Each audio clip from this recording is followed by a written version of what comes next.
Okay, hi everybody, and welcome to Gambling TV. My name's Luke Massey, Head of Media at SBC. I'm joined by Diane Arbea, Director of Information Security at GiG. How are you, Diane? Are you all right? I'm okay. How about you, Luke? Yeah, no, I'm really good, thank you. So we're here to talk about platform security, more specifically from the GiG side.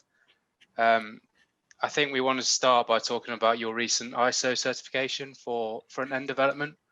I wondered if you could just tell us a bit about it, how, what goes into it and how it really proves your commitments to security. Okay.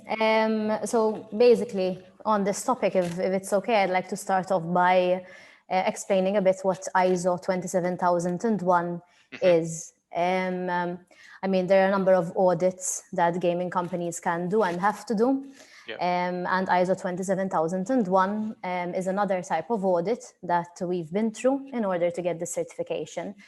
Yeah. So if I had to take the marketing approach, the salesy approach of what ISO 27001 is, it would be that it's a reflection of an effective information security management system. However, if I had to explain why does it prove, having such a certification prove that you have effective information security controls? I would say that ISO 27001 is a bit different to what usual audits are, in that it's not a point in time kind of audit. So usually most audits come in, they assess your security controls, so what you're doing to protect your data at that point in time. And then there's a report and the certification based on that point in time audit. However, when it's ISO 27001 goes a step over and above that, in that it assesses your underlying processes, your underlying approach to security. I would say that it exemplifies a state of mind. So it assesses whether as a company, you put information security at your very core. You are continuously assessing your controls, not just right now, but in the near future. Are your controls still effective? Are they still working? And it assesses whether you have these types of processes in mind.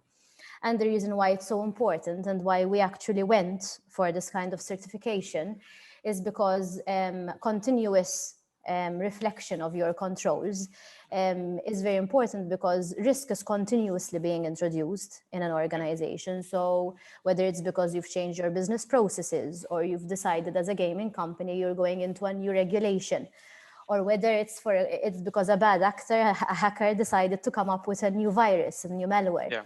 So risk is continuously being introduced. So what's working today might not be working tomorrow. And that's why it's so important that you're continuously measuring whether your controls are still effective. And ISO 27001 certifies that you're doing just that.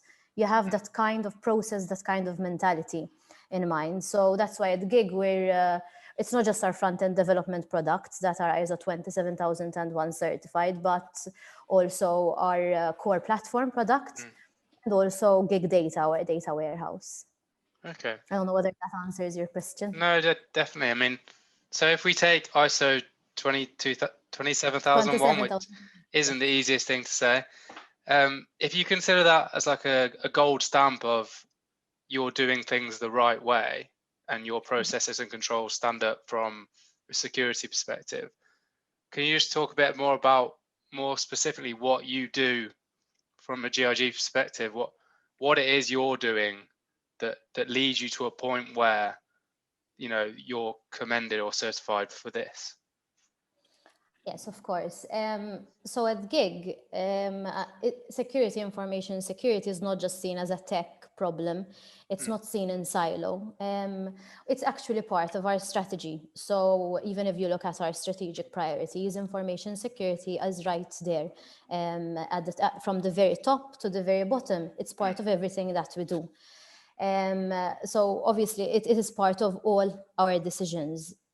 We are obviously then a tech-driven organization, so there is a large focus of security when it comes to our technology, but it is also part of our processes, part of what our people do, part of our training.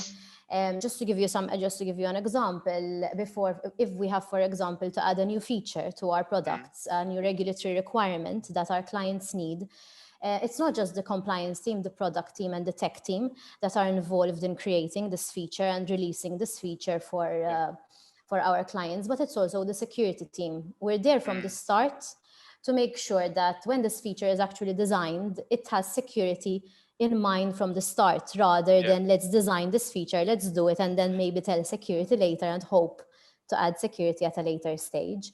We're also constantly testing our products. So as I said before, like new kinds of threats, new kinds of vulnerabilities are being introduced on a daily basis, unfortunately. There are some people out there that apparently have nothing to do, and they're just focusing on finding ways to attack companies. So we're constantly testing our products to make sure they're not susceptible to such attacks, and monitoring to make sure, so that if we are under attack and someone is trying to get in and hack us or compromise us or compromise our systems, we are monitoring for that as well. Okay, so these are some of the things that we... Yeah, so from what I understand, it's a journey that you go on with each of your operators. So, and it's like a cultural thing where security runs right through it. You can't just suddenly say, oh, we need to get this certification, so we're going to do all the right things to pass this. It's something that is built in right throughout the organization. I wanted to ask about exactly, it's part of our culture. Yeah, so I wanted to ask about specific problems that an operator might encounter from a security perspective. What might these be, and how are you going about eliminating these? So basically, at its very essence, a gaming operator, at their very essence, what they're doing is they're taking the land-based player experience online, right? So whatever used to happen in a land-based casino is now happening on a gambling website. From the way I see it, it's part of an operator's responsibility to also secure that player experience. So it's part of an operator's responsibility to ensure that when a player is providing them with their data to identify themselves, that data is secure. That when they're depositing or withdrawing their funds, there's no tampering there's no fraud. When they are playing games, there's no tampering with the games that they're playing. So the player experience is secure. And this entails quite a lot of work, quite a lot of investment to ensure that you have the controls in place to secure the player experience, but to also monitor it for potential threats. And I think this is where GiG comes in, and GiG is of great assistance and support to our partners, to our operators, because we do it for you, right? We do it for them. What we're doing is, as part of our product, to have a security team that's continuously researching ways to add features into the products that enhance player security. We have a team monitoring, so that if the website or the operator is under attack, it is detected. The website itself is tested, so we can understand whether it's vulnerable to some kind of exploit, some kind of tampering. So we are doing this for them. We are a partner with them in that sense. We partner with them to secure their players' experience. I just wondered if you could talk us through a bit about how the platform is delivered to the partner in terms of, because previously this would be often, I would imagine, centrally managed, and now you're seeing probably a situation where you see much more remote management of the platform. I just wondered if you could sort of explain a bit how it's delivered, and then is security becoming even more of an issue with so much more remote access to the platform? Well, I mean, accessing the platform could always happen from everywhere. I mean, we have clients all over Europe, all over the world, I would say. So we always had to offer that kind of remote experience to our clients. They can't be in Malta or in our offices when using our platform. So I rather than nothing has changed, but at the same time, because it was always there. Our partners to us were remote; they were in another country. So when we are delivering to them the platform, we always had security in mind. So just to give you an example, when accessing the player account management system, you all obviously have to authenticate.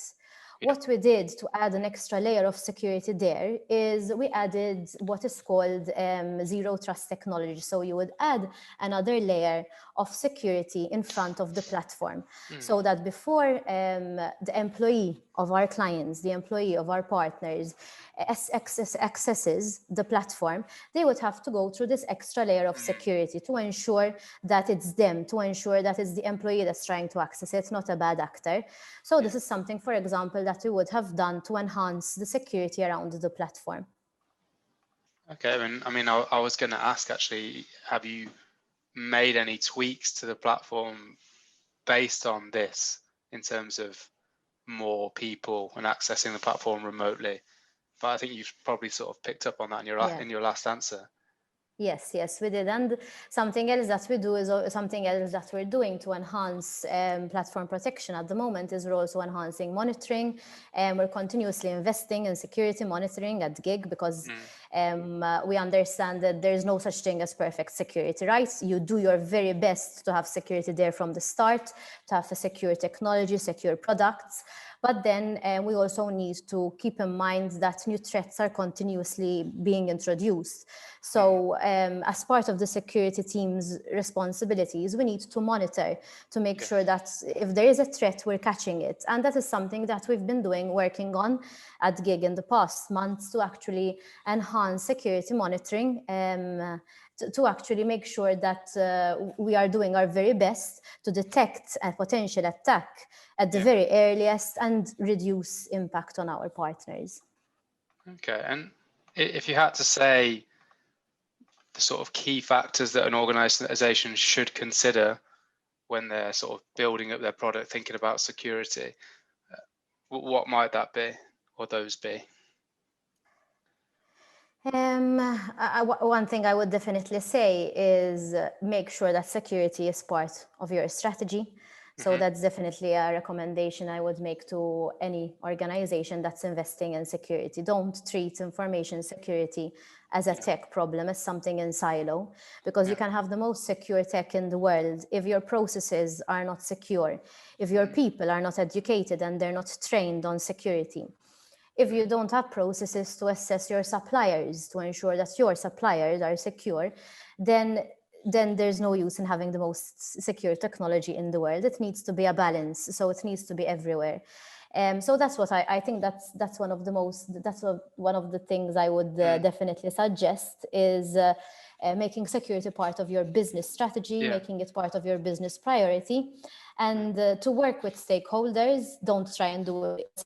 You don't try to do it on your own, but you work with your different stakeholders to actually understand the business challenges, understand the business objectives, where does the business want to go, and then security should support that and balance out the risk vs reward of the business achieving its objectives.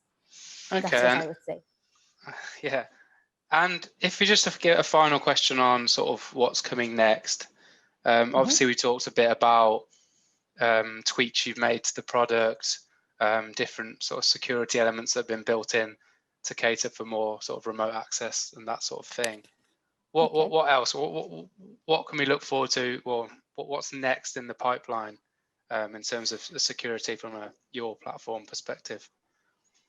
I think something to definitely look out for is an announcement we will be making in the coming weeks or months on enhancing our security monitoring and our security operations center. So we've made an investment there. We've made an investment that will continue increasing the security for our partners, and we're hoping to announce it in the coming weeks and not months. Great. So maybe look out for that. Very excited for that. Great. This has been really interesting. So thank you very much for your time. Thank you. And thank you for the opportunity to share this. Thank you.